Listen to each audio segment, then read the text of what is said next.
Morning. कैसे हैं आप सब? होप सब अच्छे होंगे।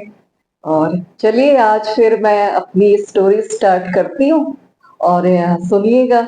एक दिन एक सेठ जी को अपनी जितनी उनकी प्रॉपर्टी थी उसका मूल्य निर्धारण करने की इच्छा हुई कि टोटल कितनी प्रॉपर्टी है तो कितना चलेगी।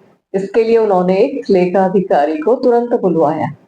तो सेठ जी ने आदेश दिया कि मेरी पूर्ण संपत्ति का मूल्य निर्धारण करके उसका ब्यौरा दीजिए कि यह कार्य अधिकतम 1 सप्ताह में हो जाना चाहिए।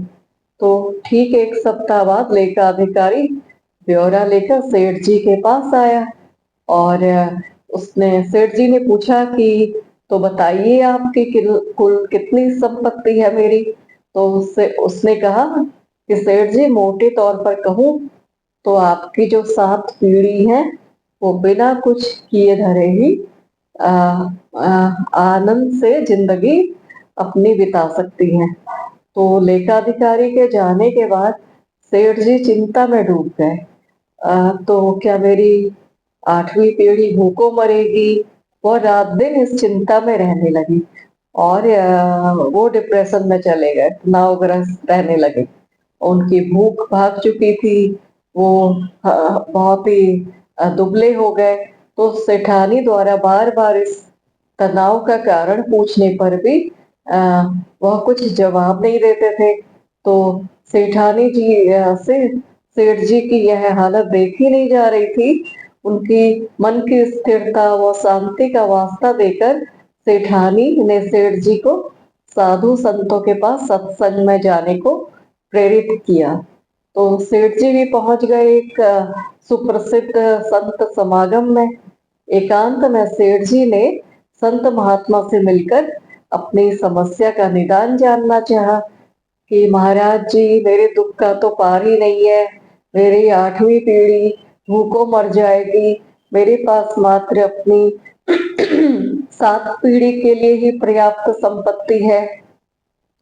तो कृपया कोई उपाय बताइए कि मेरे पास और संपत्ति आ जाए और मेरी अगली 8वीं पीढ़ी भी भूखी ना मरे।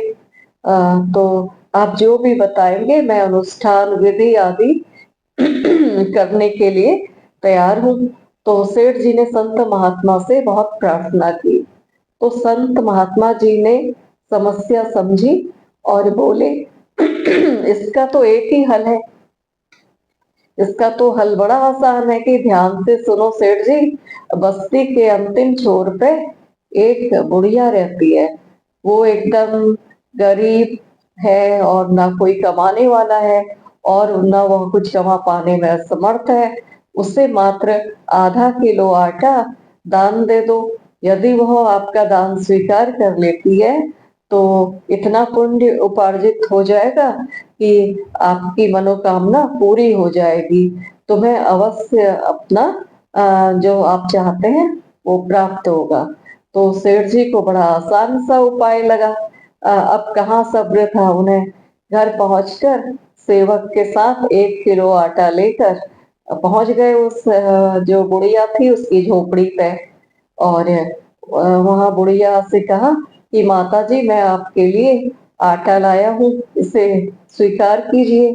तो उसने बोला कि बेटा, बुढ़िया ने कहा कि बेटा मुझे आटा नहीं चाहिए। उसने साफ मना कर दिया। तो सेठ जी ने बोला कि फिर भी आप रख लीजिए। तो उस बूढ़ी माँ ने कहा कि क्या करूंगी रखकर, मुझे तो कोई जरूरत नहीं है। तो सेठ जी बोले अच्छा कोई बात नहीं, 1 किलो ना सही, तुम ये आधा किलो रख लो। तो बुढ़िया ने फिर भी मना किया। उसने कहा कि बेटा आज खाने के लिए जरूरी आधा किलो आटा तो मेरे पास है, मुझे अतिरिक्त आटे की कोई जरूरत नहीं है। उसने साफ मना कर दिया। लेकिन सेठ जी को तो संत महात्मा जी का बताया हुआ उपाय हर हाल में पूरा करना ही था। तो एक कोशिश और उन्होंने की और उन्होंने कहा अच्छा आप इसे कल के लिए रख लीजिए। तो बूढ़ी माँ ने कहा बेटा कल की चिंता मैं आज क्यों करूं।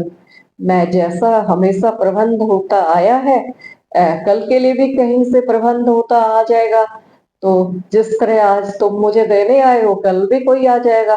इस बार भी बूढ़ी माँ ने लेने के लिए साफ मना कर दिया।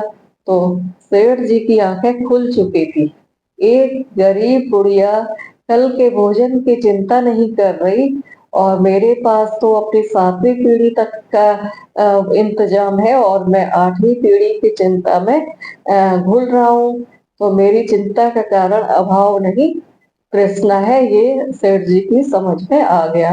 तो वाकई फ्रेंड्स, इस तरह की तृष्णा का कोई अंत नहीं है, और हम कल की चिंता में आज दुखी रहते हैं, और तो हमें संतोष में ही सब शांति है। अगर हम जो हमारे पास है, अगर हम उसके उसी में अपनी खुश रहें, तो हम हमें हमेशा खुश रहेंगे। तो क्योंकि एक पल की तो खबर है नहीं, तो हम कल की चिंता क्यों करें। तो फ्रेंड्स, होप आपको ये स्टोरी अच्छी लगी होगी और इसका मॉरल समझ में आ गया होगा। तो चलिए, thank you for listening this story. और पसंद आई हो तो प्लीज इसको लाइक करिएगा। Thank you so much.